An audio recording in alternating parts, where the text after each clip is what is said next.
God who establishes, സ്ഥിരപ്പെടുത്തുന്ന ദൈവം. ദൈവമല്ലാതെ ആരും നമ്മളെ സ്ഥിരപ്പെടുത്തത്തില്ല. ജീവിതത്തിൽ എത്ര ഉന്നത പദവി ഉണ്ടെങ്കിലും നിത്യമായ ജീവൻ്റെ ഉറവിടമാകുന്ന നമുക്ക് സ്വർഗത്തിലും ഭൂമിയിലും സ്ഥിരപ്പെടുത്തുന്നത് ദൈവം ഒരുവൻ. ഭൂമിയിൽ കുറേ കാശുണ്ടാക്കി വലിയ പേരെടുത്തു വലിയ ആളായതുകൊണ്ടൊക്കെ അല്പകാലത്തെ, അതായത് നിത്യമായ ജീവിതത്തെ നോക്കുമ്പം 70, 80 അല്ല 100 വയസ്സ് വരെ ജീവിക്കുന്നത് വളരെ ഷോർട്ട് പീരിയഡാണ്. ഇൻ ഇറ്റേണിറ്റി അതിൽ ദൈവമില്ലാതെ എന്ത് നേടുന്നതും സീറോ ആണ്. നമ്മളൊരു ഗോവേണി വെച്ചിട്ട് അതിന് മുകളിലോട്ട് കയറുകയാണ്, ചവിട്ടിപ്പിടിച്ച് അങ്ങോട്ട് പ്രയത്നിച്ച് കയറുക. മേളിൽ ചെല്ലുമ്പം ഗോവേണിയുടെ അറ്റം എത്തേണ്ട സ്ഥലത്തല്ലെങ്കിൽ എന്ത് ഗുണം?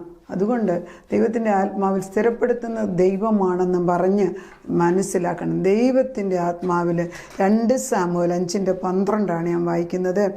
ഇങ്ങനെ യഹോവ ഇസ്രായേലിൽ തന്നെ രാജാവായി സ്ഥിരപ്പെടുത്തുകയും അവൻ്റെ ജനമായ ഇസ്രായേൽ നിമിത്തം തൻ്റെ രാജ്യത്വം ഉന്നതമാക്കുകയും ചെയ്തു എന്ന് ദാവീദ് അറിഞ്ഞു. He knew it. ആരാണ് ഇവനെ ഉയർത്തിയത്?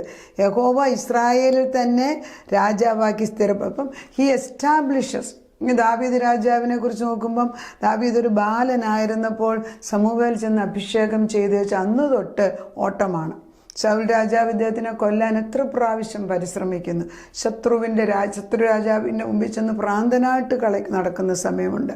ഇതൊക്കെ കഴിഞ്ഞിട്ടും ദാവീദിനെ ഉറപ്പിച്ച് നിർത്തിയത് ദൈവത്തിൻ്റെ ഒരു വിളിയാണ്. നമ്മൾ മനസ്സിലാക്കണം, നമ്മളെയോ നമ്മുടെ മക്കളെ സ്ഥിരപ്പെടുത്തുന്ന ഒരുവനുണ്ട്. ഇപ്പോൾ നമ്മൾ വചനം അറിയുക, വചനം പറഞ്ഞുകൊണ്ടിരിക്കുക. ഈ വചനം പറയുന്നത് നമ്മൾ ഇന്ന് തീരുമാനിച്ചല്ല, നമ്മൾ ഉണ്ടാകുന്നതിന് മുമ്പേ നമുക്ക് ഈ ഒരു കൃപ ഇട്ടാണ് വിട്ടത്.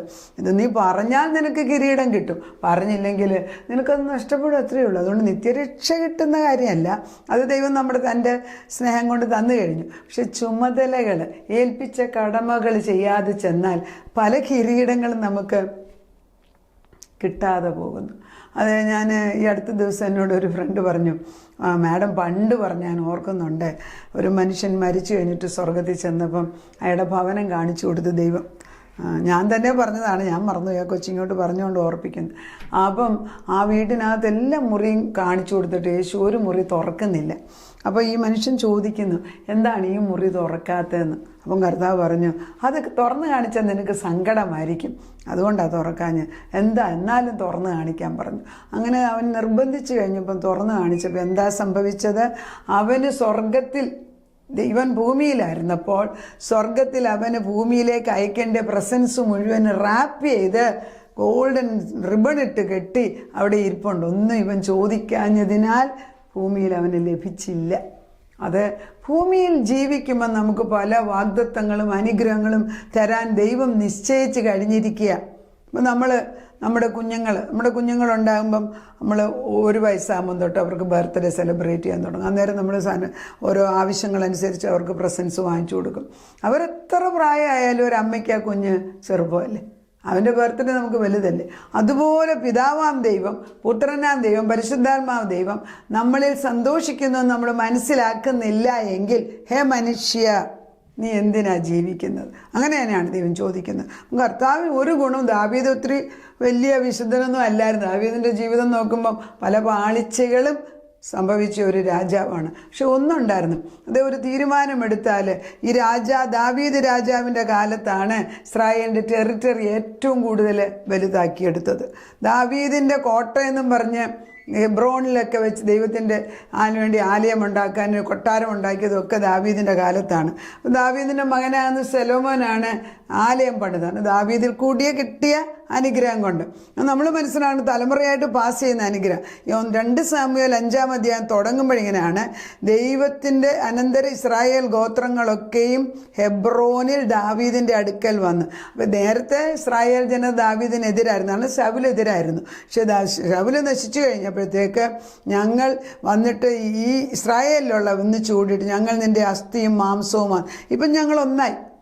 ശൗലുണ്ടായിരുന്നപ്പോൾ ഇവർ യുദ്ധം ചെയ്തവർ ശൗലിനെ ദൈവം മാറ്റിയപ്പോൾ ദൈവം അയച്ച മകനാണ് ദാവീദ് എന്ന് ഇവർ മനസ്സിലാക്കിയിട്ട് ഇവർ വന്നിട്ട് നിൻ്റെ അസ്ഥിയും നിൻ്റെ മോണും നിൻ്റെ അസ്ഥിയും മാംസമാണെന്നൊക്കെ പറഞ്ഞിട്ട് അവർ സമ്മതിച്ചു കഴിഞ്ഞിട്ട് അവർ വായിക്കുന്നു, മുമ്പേ ശൗൽ ഞങ്ങളുടെ രാജാവായിരുന്നപ്പോഴും നായകനായി ഇസ്രായേലിനെ നടത്തിയത് നീ ആയിരുന്നു.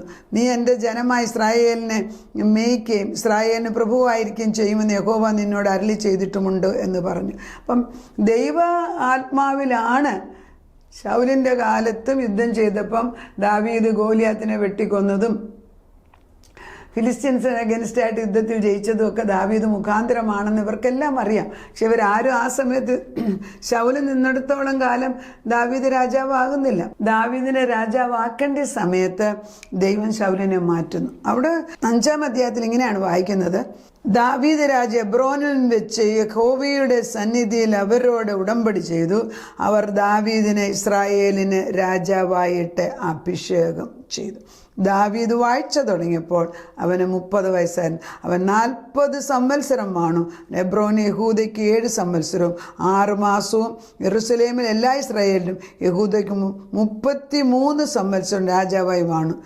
ഇത്ര 40 വർഷത്തേക്ക് രാജാവായിട്ട് വാണ് ദേശം എക്സ്പാൻഡ് ചെയ്ത് ഇസ്രായേൽ എന്നുള്ളൊരു വലിയൊരു നേഷനെ ഉണ്ടാക്കിയത് ദാവീദിൻ്റെ കാലത്താണ്. അപ്പോൾ ഇന്നും ദൈവപുത്രനായ യേശുക്രിസ്തു വന്നപ്പോൾ ഒരു പൊട്ടക്കണ്ണനാണ് വിളിച്ചു പറയുന്നത്, ദാവീദ് പുത്ര.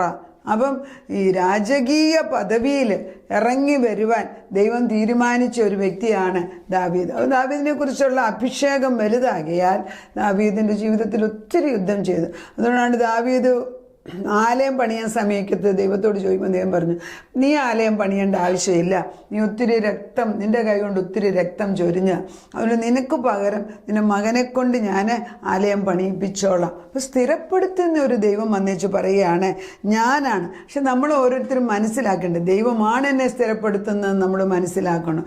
നമുക്കൊരു സ്ഥിതിമാറ്റം ഉണ്ടാകണം. നമ്മൾ ദൈവമേ, ദാവീദ് പറഞ്ഞ് ഇന്ന് നീ എൻ്റെ രാജ്യത്ത് സ്ഥിരപ്പെടുത്തിയെന്ന് പറഞ്ഞതുപോലെ തന്നെ പുതിയ നിയമത്തിലുള്ള നമ്മളെ ഓരോരുത്തരെയും ദൈവത്തിൻ്റെ മക്കളെന്നും രാജകീയ പുരോഹിത വർഗമെന്നും 1 പത്രോസ് 2:9 ദൈവത്തിൻ്റെ ആത്മാവ് നമ്മളോട് പറയുകയാണ്. അതായത് നിങ്ങളെ അന്ധകാരത്തിൽ നിൻ്റെ അത്ഭുത പ്രകാശത്തേക്ക് വിളിച്ചവൻ്റെ സദ്ഗുണങ്ങളെ ഘോഷിപ്പാൻ തക്കവണ്ണം തിരഞ്ഞെടുത്ത ഒരു ജാതിയും ജനവും രാജകീയ പുരോഹിത വർഗവും വിശുദ്ധ വംശവും സ്വന്തം ജനവുമാകും. അത് 1 പത്രോസ് 2:9 അങ്ങനെയാണ് എഴുതി വെച്ചിരിക്കുന്നത്. 2:9 ഞാൻ വായിക്കുന്നു, നിങ്ങളോ അന്ധകാരത്തിൽ നിന്ന് തൻ്റെ അത്ഭുത പ്രകാശത്തിലേക്ക് നിങ്ങളെ വിളിച്ചവൻ്റെ സദ്ഗുണങ്ങളെ, നമ്മുടെ ഗുണമല്ല, വിളിച്ചവൻ്റെ സദ്ഗുണങ്ങളെ ഘോഷിപ്പാൻ തക്കവണ്ണം തിരഞ്ഞെടുക്കപ്പെട്ട ഒരു ജാതിയും രാജകീയ പുരോഹിത വർഗവും വിശുദ്ധ വംശവും സ്വന്തം ജനവും. മുമ്പേ നിങ്ങൾ ജനമല്ലാത്തവർ, ഇപ്പോഴോ ദൈവത്തിൻ്റെ ജനം, കരുണ ലഭിക്കാത്തവർ, ഇപ്പോഴോ കരുണ ലഭിച്ചവർ തന്നെ. അപ്പം നമ്മളെ നമ്മുടെ ജീവിതത്തിലൊരു സ്ഥിതിമാറ്റം. ഇനി ഒരു സ്ലേവ് അല്ല, ഞാനൊരു അടിമയല്ല, ഞാൻ ദൈവത്തിൻ്റെ അഭിഷിക്തയാണ്, അല്ല ദൈവത്തിൻ്റെ മകളാണ്, ദൈവത്തിൻ്റെ ഉന്നത പദവി, ദൈവത്തോടു കൂടെ പിതാവിനോട് കൂടെ നിന്ന് സംസാരിച്ച് എന്നും ദൈവത്തിൽ നിന്ന് വിവരങ്ങൾ അറിഞ്ഞ് അതിനനുസരിച്ച് അന്നുള്ള കാര്യങ്ങൾ ജയത്തോടെ നടത്തേണ്ടത്. ഇത് ചെറുതോ വലുതോ ആയിക്കോട്ടെ, അതിൽ ദൈവത്തിൻ്റെ സാന്നിധ്യം കൊണ്ടുവന്ന് ജയമെടുക്കേണ്ടതാണ്. അപ്പം നമുക്ക് ദൈവം തൻ്റെ സമാധാനം തരികയാണ്, സാമ്പത്തിക സ്ഥിതിയിൽ ഭദ്രതയാക്കുന്നു. നമുക്ക് ഇടയ്ക്ക് സന്തോഷം ഇടയ്ക്ക് സങ്കടം, ഇങ്ങനെ അങ്ങോട്ടും ഇങ്ങോട്ടും ഓടുന്ന റീഡ് പോലെ ആകാതെ ഓട പോലെ ആകാതെ നമ്മൾ ദൈവത്തിൽ ഉറച്ചു നിൽക്കുന്നവരായി പാറയാവുന്ന ക്രിസ്തുവിൽ നമ്മളെ സ്ഥിരപ്പെടുന്നു.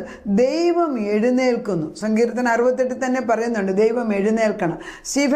സ്തേഫാനോസ് മരിക്കാൻ നേരത്ത് ദൈവം എഴുന്നേറ്റു. കാരണം ചെറിയ കാര്യമല്ല. മറ്റുള്ളവർ സ്തേഫാനോസിനെ കൊല്ലുന്നത് ദൈവനാമത്തിൽ കൊല്ലാൻ പോകുമ്പോൾ സ്വർഗം ഉണർന്നു കഴിഞ്ഞു. അപ്പം ദൈവം തീരുമാനിച്ചയച്ചതാണ്. ഈ ചിലരൊക്കെ നമ്മൾ പറയും മാർട്ടിർ, അതായത് രക്തസാക്ഷികളായിട്ട് ജീവിക്കുന്നവരുണ്ട്. രക്തസാക്ഷികളാകാൻ വരമുള്ളവരുണ്ട്. ചുമ്മാ വരമില്ലാത്തവർ ചെന്ന് അതിന് വേണ്ടി പ്രാർത്ഥിച്ചു. ചിലരൊക്കെ എനിക്കറിയാവുന്ന ചിലർ അങ്ങനെ പ്രാർത്ഥിക്കും, ദൈവമേ എനിക്ക് സമ്പത്തൊന്നും വേണ്ട, ദരിദ്രനായിട്ട് ഞാൻ ജീവിച്ചോളാം, ഞാൻ രക്തസാക്ഷി. അപ്പം ഞാൻ പറയും, really do you really mean it എന്ന് ഞാൻ ചോദിക്കും. യഥാർത്ഥത്തിൽ രക്തസാക്ഷിയാണെങ്കിൽ വരം വേണം. വരമുള്ളവർ ചോദിച്ചു വാങ്ങിച്ചോട്ടെ, പക്ഷെ വരമില്ലാത്തവർ അതിനുവേണ്ടി പ്രയത്നിക്കാൻ പറയുന്നില്ല. കർത്താവിനെ ഓരോരുത്തരെ കുറിച്ചൊരു ഉദ്ദേശമുണ്ട്. ദൈവം എഴുന്നേൽക്കണം, നമ്മുടെ കാര്യങ്ങൾ സ്ഥിരപ്പെടുത്തും. 2, ദൈവം അനാഥർക്ക് പിതാവും ദൈവം വിധവമാർക്ക് ന്യായപാലകനാണ്. അനാഥർക്ക് പിതാവെന്ന് 68 തന്നെ. ഈ 68 ഇത്രമാത്രം മർമ്മങ്ങൾ കിടപ്പുണ്ടോ എന്നുള്ളത് നമ്മൾ വായിക്കുന്തോറും ഞാൻ ഇന്നലെ വായിച്ചു പോയത്, അനാഥന്മാർക്ക് പിതാവും വിധവമാർക്ക് ന്യായപാലകനുമാകുന്നു. 5-ാം വാക്യമാണ് 68 തന്നെ. അപ്പം വിധവമാർക്ക് ന്യായപാലനം ചെയ്യുന്നു. അത് ഈ സങ്കീർത്തനം 68:5, യെശയ്യാ 54:5 ദൈവമാണ്. ഉടയവനാണ് നിൻ്റെ ഭർത്താവ്. ഇനി മുതൽ ഒരു വിധവയോട് പറയണം, ഉടയവനാണ് നിൻ്റെ ഭർത്താവ്. അപ്പം സ്ഥിരപ്പെടുത്തുന്നവൻ സത്യത്തിൽ ദൈവം തമ്പുരാൻ തന്നെയാണ്. അപ്പം ദൈവം നമുക്ക് വിധവർക്ക് ന്യായപാലനം, കർത്താവ് ആജ്ഞ കൊടുക്കുന്നു, സുവാർത്താ ദൂതികൾ അനേകമാകുന്നു. അപ്പം അത് 68:11 പറയുന്നു, കർത്താവ് ആജ്ഞ കൊടുക്കുന്നു, സുവാർത്താ ദൂതികൾ വലിയൊരു ഗണമാകുന്നു. നമ്മുടെ ഭാരങ്ങൾ നാൾതോറും അവൻ വഹിക്കുന്നവനാണ്. അതുകൊണ്ടാണ് ദൈവം മത്തായിയുടെ സുവിശേഷം 11:28 അധ്വാനിക്കുന്നവരും ഭാരം ചുമക്കുന്നവരും എൻ്റെ അടുക്കിലേക്ക് വരുവിൻ. ദൈവം അല്ലാതെ നമ്മുടെ നുകം ആര് വഹിക്കും? പലരും ഈ സഹായങ്ങളും നമ്മളാൽ ഹെൽപ്പ് ചോദിച്ചു വരുന്നവർ, ഞാൻ ചിലപ്പോൾ നേരത്തോട് ചോദിക്കും, നിന്നോട് ചോദിച്ചിട്ടാണോ അവർ വന്നത്? എക്സാമ്പിൾ എടുക്കാം. അപ്പം നമ്മൾ ഒരാൾക്ക് പണത്തിന് ആവശ്യമുണ്ട്, അവരുടെ എമൗണ്ട് വലിയ എമൗണ്ട് ആയിരിക്കെങ്കിലും, പക്ഷെ നമുക്ക് അന്നേരം അത് കൊടുക്കാൻ പ്രാപ്തിയില്ല എങ്കിൽ ചോദിച്ചു പോകുന്നവർക്ക് ചോദിച്ചു, പക്ഷെ നമുക്കത് വിഷമം. എന്തുകൊണ്ടത് അവർ നമ്മളോട് ചോദിച്ചു? നമ്മൾ ആത്മാവ് പറഞ്ഞു വിടുന്നതാണ് വ്യത്യാസം. നമുക്കറിയാം ദൈവം അത് പ്രൊവൈഡ് ചെയ്യും. ഐ റിമെമ്പർ കൊട്ടാരക്കരയായിരുന്നു ഇപ്പം താമസിച്ചു. കുറച്ച് കാശെടുത്ത് ഞാൻ മാറ്റി വെച്ചു. അവന് എന്തോ എൻ്റെ കയ്യിൽ കുറച്ച് കാശ് വന്നപ്പോൾ അപ്പോഴും ഞാൻ ദൈവത്തിന് മാറ്റി വെക്കും. അവൻ ഈ പൈസ ഞാൻ മാറ്റി വെക്കണം. മാറ്റി വെച്ച് 2 ദിവസത്തിനകം ഒരു മനുഷ്യൻ എൻ്റെ വീട്ടുകാരന് വന്നു. വേറൊരു ഫ്രണ്ട് കൊണ്ടുവന്ന അദ്ദേഹത്തിന് അമേരിക്ക വരെ ഒന്ന് പോകണം, സുവിശേഷ വേലയ്ക്ക് ടിക്കറ്റ് തരണം, അതിനുള്ള പൈസ എനിക്ക് വേണം, തിരിച്ചു തരാൻ, പോയി കഴിയുമ്പോൾ തിരിച്ചു വരണം.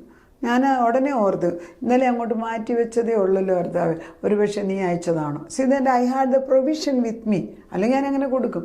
അപ്പം ഞാനത് കൊടുത്തു. അയാൾ ആ മനുഷ്യൻ തിരിച്ചു തരികയും ചെയ്തു കുറച്ച് കഴിഞ്ഞ്. ഞാൻ പറയുന്നത്, നമ്മൾ ദൈവത്തിൻ്റെ ആത്മാവിൽ നടക്കുമ്പം നമ്മുടെ ഓരോ ദിവസവും നടത്തുന്ന ദേശം ഉദ്ധാരണങ്ങളുടെ ദൈവമാണ്. അത് 68:1 അവസാനത്തെ വാക്യം അങ്ങനെ തന്നെയാണ്. 68 അവസാനത്തെ, ഇസ്രായേലിൻ്റെ ദൈവം തൻ്റെ ജനത്തിന് ബലവും ശക്തിയും കൊടുക്കട്ടെ. ദൈവം നമുക്ക് ബലവും ശക്തിയും തരുന്നത് ദൈവമാണ്. അപ്പോൾ സ്ഥിരപ്പെടുത്തുന്ന ഒരാളേ ഉള്ളൂ, ദൈവം. വെറുതെ എന്തിനാ അവിടെ ഇവിടെ സമയം കളയുന്നത്? നമ്മൾ നേരിട്ട് കൃപാസനത്തിലേക്ക് ധൈര്യസമേതം കടന്നു പോകാം. ദൈവം നമ്മളെ മാടി വിളിക്കുന്നു. നമുക്ക് പ്രാർത്ഥിക്കാം. ദൈവമേ, സ്ഥിരപ്പെടുത്തുന്നത് നീയാണെന്ന് ദാവീദ് വ്യക്തമായിട്ട് പറഞ്ഞു.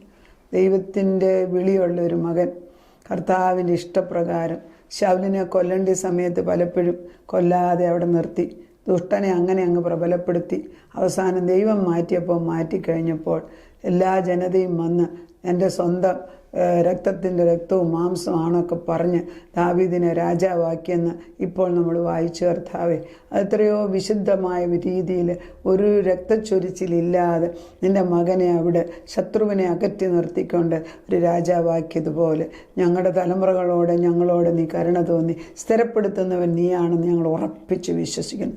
ബലവും ശക്തിയും ഞങ്ങൾ നിനക്ക് തരുന്നു.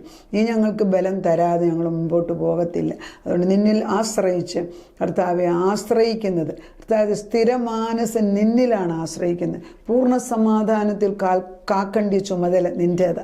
അത് ഞങ്ങളെ പൂർണ്ണ സമാധാനത്തിൽ കാത്തുകൊണ്ട് കാറ്റും കോളവും വരുമ്പോൾ ബി സ്റ്റിൽ, അവിടെ നിൽക്കുക എന്ന് പറയുന്ന ദൈവം എൻ്റെ മുമ്പിൽ നിൽക്കട്ടെ. അവിടെ നിർത്തുന്ന ദൈവം ഉള്ളതിനാൽ സ്തോത്രം. ഇതുവരെ എന്നൊരു സമുദ്രത്തിന് അതിരുവരച്ച ദൈവം ഇത്ര മഹത്തരമായിട്ട് ഇന്നുവരെ നടത്തിയെങ്കിൽ ഇനിയും തലമുറകളുടെ ദൈവം ഇറങ്ങി വന്ന് മറ്റുള്ള തലമുറകളുടെ മേൽ നിൻ്റെ അനുഗ്രഹത്തിൻ്റെ കൈ വെച്ച് നീ അവരെ അനുഗ്രഹിക്കുന്നതിന് സ്തോത്രം. വഴിതെറ്റി വഴിയോരങ്ങളിൽ കിടക്കുന്ന കുഞ്ഞുങ്ങളെ മാറോടെടുത്തുകൊണ്ട് കുടുംബജീവിതം നശിച്ചു പോയിട്ടുള്ളവർക്ക് ദൈവത്തിൻ്റെ കൃപയിൽ ആത്മാർത്ഥമായ സ്നേഹം ഇട്ടുകൊടുത്ത് രാജാവിൻ്റെ ഹൃദയം നീർത്തോട് കണക്ക് എങ്ങോട്ടൊഴുകണം എന്ന് തീരുമാനിക്കുന്നവൻ. സദൃശ്യവാക്യം 21:1. ഇങ്ങനെയൊക്കെ നീ വചനം തരുന്നതിന് സ്തോത്രം ചെയ്യുന്ന നാഥൻ, അത് ഏറ്റെടുത്തിരിക്കുന്നതിന് സ്തോത്രം. പ്രശ്നങ്ങൾ അഴിഞ്ഞിട്ട് പോട്ടെ, ബന്ധനം അഴിയട്ടെ, ബലം നിന്നിൽ നിന്ന് വരട്ടെ അപ്പച്ച. അത് മനുഷ്യൻ ആഗ്രഹിക്കുന്ന പോലെ അല്ല, അതിലും ഉത്തമമായിട്ട് നീ ചെയ്തെടുക്കുന്നു. ദാവീദ് വിചാരിച്ചതിൽ കൂടുതൽ ചെയ്തെടുത്തു. ദാവീദ് ആലയം പണിയേണ്ടത് മുഴുവനും ഉണ്ടാക്കി വെച്ചു. പക്ഷെ ദൈവം പറഞ്ഞു, നീ അല്ല ആലയം ഉണ്ടാക്കേണ്ടത്, നിൻ്റെ മകൻ ശലോമോനെ കൊണ്ട് നീ ചെയ്യിപ്പിച്ചു. അങ്ങനെ ഞങ്ങൾക്ക് ചെയ്യാൻ വയ്യാത്തത് പോലും ഞങ്ങളുടെ മക്കളെ കൊണ്ട് ചെയ്യിപ്പിക്കുന്നവൻ എഴുന്നേറ്റിരിക്കുന്നു. ദൈവം എഴുന്നേറ്റിരിക്കുന്നു, ശത്രുക്കൾ ചിതറിയിരിക്കുന്നു. കർത്താവ് ഞങ്ങളെ സ്ഥിരപ്പെടുത്തിയതിന് നന്ദി. പ്രാർത്ഥനയുടെ ഉത്തരം തന്ന ദൈവത്തിന് സ്തോത്രം. യേശു ക്രിസ്തുവിൻ്റെ പൊന്നുനാമത്തിൽ തന്നെ ആമേൻ.